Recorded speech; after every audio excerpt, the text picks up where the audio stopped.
Well, welcome to Get Vision, the TV.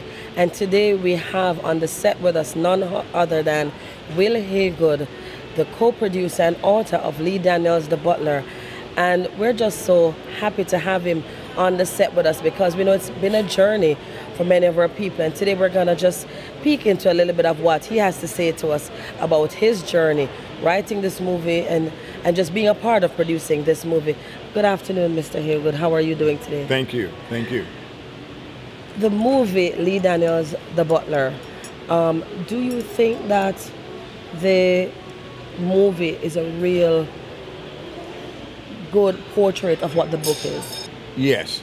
The context of the movie, I think, is a real good portrait of Butler life in the White House through generations. I think Lee Daniels has directed a marvelous movie, and Danny Strong, who wrote the screenplay, widened the story up and added a lot of history. All the history is factual history, and but there are some changes from my story and book to the movie.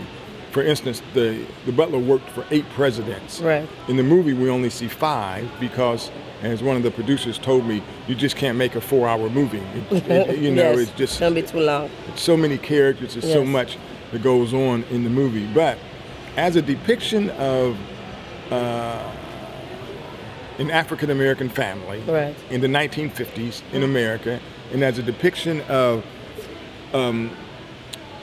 Butler and maid service in the White House with the presidents through the decades, I think the movie is marvelous in that respect.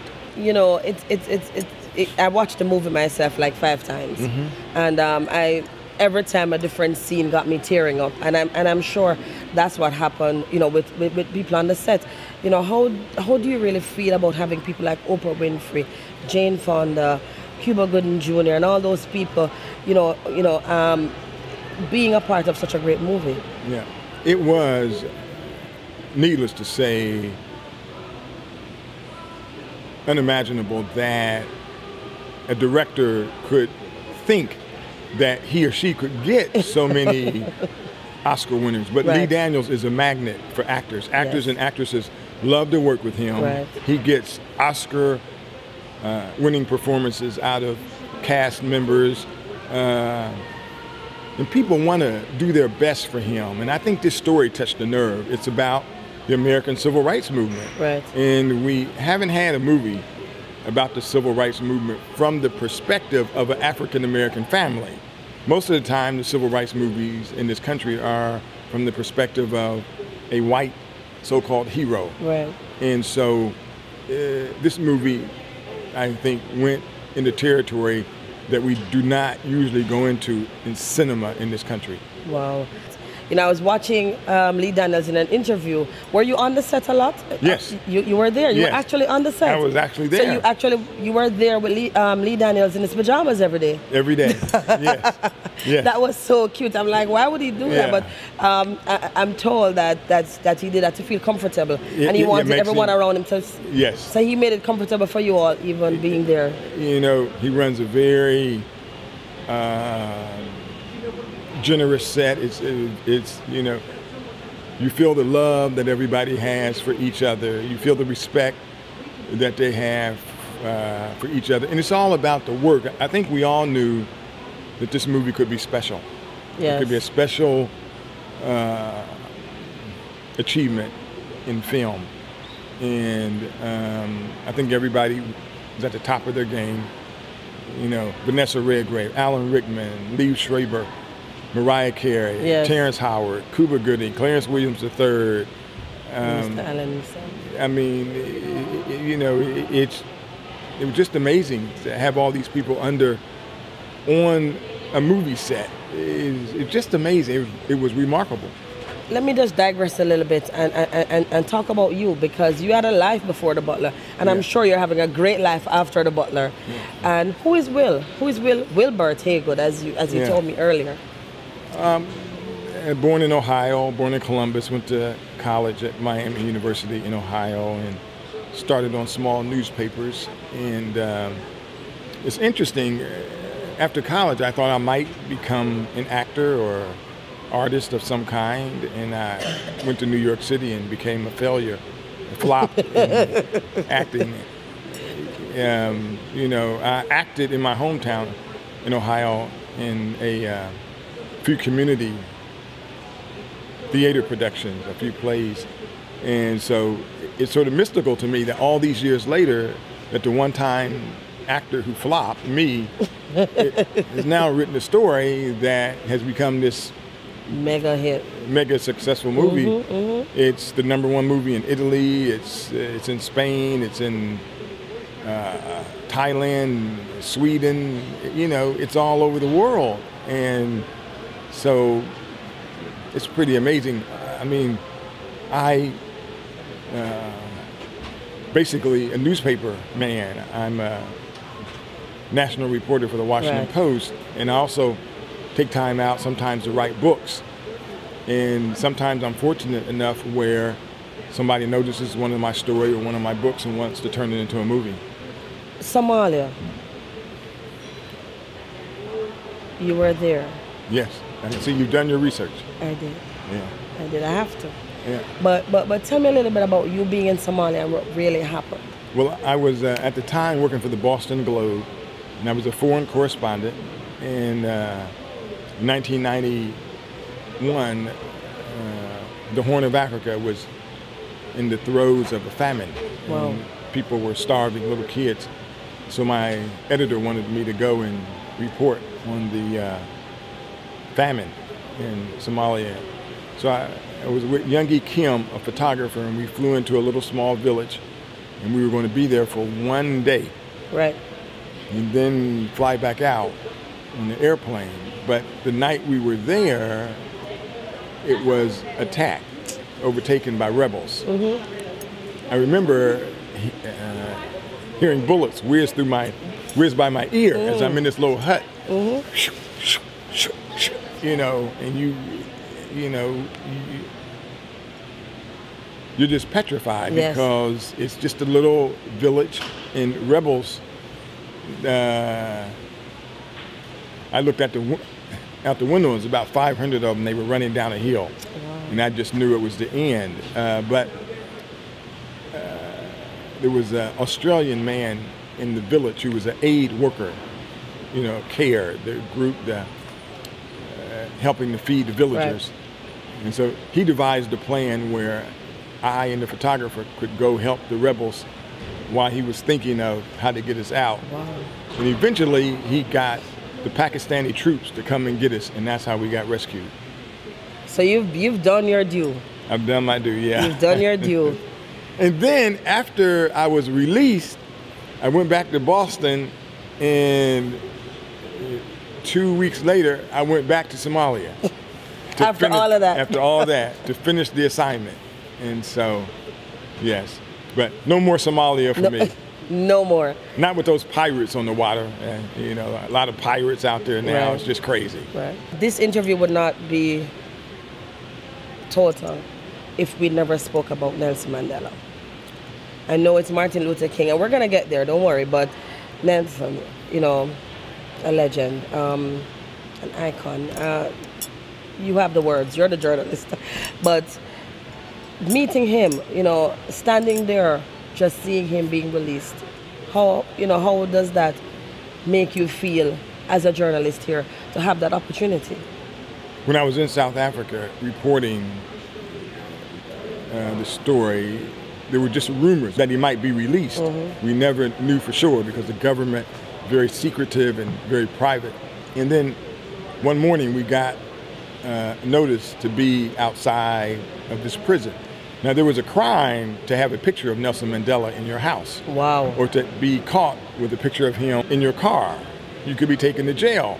And so a lot of these people, journalists included, South African journalists, had never laid eyes on Nelson Mandela in the 27 years he had been in prison.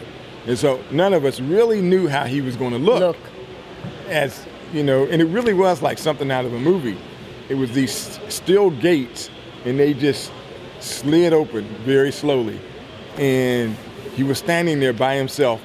By himself? By himself. And he looked across the road, and he seen us, and he just raised his fist like that. That's it. And that's it.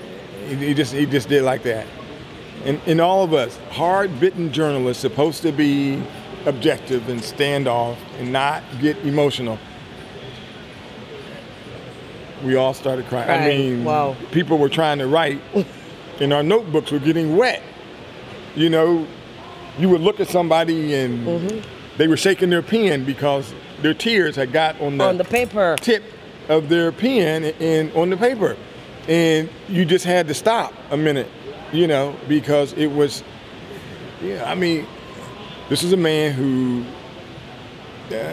had been locked away because he believed in what he believed in for 27 years. It was certainly one of the most powerful moments of my life. You seem to be in the right places at the right time. At the right place at the right time. You have a little angel walking with you, I'm sure. I do. I mean, being in the basement of the Butler. Yes. I mean, the Butler's son told me, he said, many people had wished that my father would have stood up and unlocked the basement door, but they were private people. Yes. They lived by themselves, and they knew they had these treasures, but they didn't know what was ever going to become of them. I mean, it gives me chills to this day to think what might have happened if a story about them hadn't been written. Released and written. Yeah, I don't want to give myself too much credit. I mean, you know, not to sound mystical about it, you know, I just think I was a vessel. That was you. Somebody said, you know, I've given you some talent, and there's a Butler here, and there's an African American who's going to be elected president. And now that you put two and two together, he's waiting on you. Yes, it's just amazing. I mean, you know, to this day, it's, you know, it's still amazing. And then to have Oprah Winfrey and Forrest Whitaker play them, it's beyond amazing. It just is. Last but not least, President Obama. How was that feeling for you? It was one of those moments in history where you know you're witnessing something magical. Yes. Wow. You know, my mother's grandfather from Selma, Alabama, city where there were some of the most harsh civil rights battles fought in this nation. And so I recently lost my mother, but the fact that she was able to experience this. Yeah, coming from the segregated South. Right. She voted for the president, Obama. Got a chance to do that. She got a chance to do that. She got a chance to see her baby boy be involved in a big movie like this, yes. I mean, those are nice moments in any son's life. I'm sure she's resting today, happy knowing that, you know, you did this. Yeah. Even although you worked at Macy's. Yes. Got fired from Macy's. Didn't work out. Yeah. But look at you today. Yeah. And I remember you saying that this one writer said to you, "Go where your heart beats." James Baldwin. Yes. Go the way your blood beats. Your blood beats. Yeah. And that's what you've been doing. Yep. And it's working for you. It works for me. Yeah. I think that mantra led me to the Butler. Right. I mean, my editor didn't think such a person existed. I didn't know if such a person existed. I certainly didn't know that a person existed who had worked for 8 presidents. I mean... But with a leap of faith, you went out and you decided that you were going to do this regardless of what anybody else thought. Yes. Because something inside of you somewhere told you that there was somebody waiting to be interviewed and to talk about these presidents throughout these different decades. If I'd have got a person who worked for 2 presidents... It would have been just as good? In the 50s, during segregation. Right. It still would have been an amazing moment to spend time with them going up to the election. But to find a man who had worked for 8, and his wife was still living right there. So she could attest to everything, and his son. His son there, and they see, because in African American families, we don't always save a lot of things like photographs and memorabilia. There were no cameras. You know, families didn't have a lot of cameras back in the 20s and 30s and 40s, and and so, and some families have no archives. But he was smart enough. He said, "This is important." Them, the tie pin. Yes. And the pictures. Yes. He said, "This is important." Yes. This is important, and maybe someday, maybe he thought after I'm gone, somebody will come by. But I went knocking on that door. Knocked on the door, and there they were. Wow. Get Vision the TV. What our main motive and focus is to empower others, to encourage others, to remind people that when they have a dream, they should live that dream. They should follow that dream. They should go with the vision that they receive. And I just want you to look into the camera at this moment and just speak to someone from your heart, just letting them know, how you did it and what kept you, and what they should do, what it is that they should do. Just an empowering moment for someone else. All of my so-called successes in life came after somebody told me no. My high school counselor didn't think I could get accepted into Miami University in Oxford, Ohio. So that drove me to apply to Miami, and I did get accepted. Friends of mine had told me that there had been very few African American national reporters on newspapers. So that was a goal of mine. I became a national reporter. Friends said there had been very few African American foreign correspondents, but I became a foreign correspondent. And so every time somebody put a block, a roadblock in front of me, I said to myself that it's important to me to prove that I can get around that. Nobody in my family had ever written books. Wow. And I didn't want to limit myself. And so I just dreamed that I could move to New York on my own. I lived at the YMCA until I found a job. I just dreamed that I could write a book. I just had these visions of my life, how I would like it to unfold. And I just was relentless in the pursuit of my goals. And I think that bigness of heart, that big time dreaming is in all of us. All we have to do is unleash it. And there are more people out there willing to help you than there are to hinder you. And you just have to connect with those people, because a lot of people helped me on my journey and still are helping me. And I think anybody who really looks deep inside their heart and soul, that they'll find what they're looking for, and that's important. You said you couldn't even dream that you could dream of a moment like this. Mr. Allen said that. Mr. Allen said that. In your. That's so profound. Two dreams. He not that I can't dream or nothing like that, but I couldn't even dream that I could dream.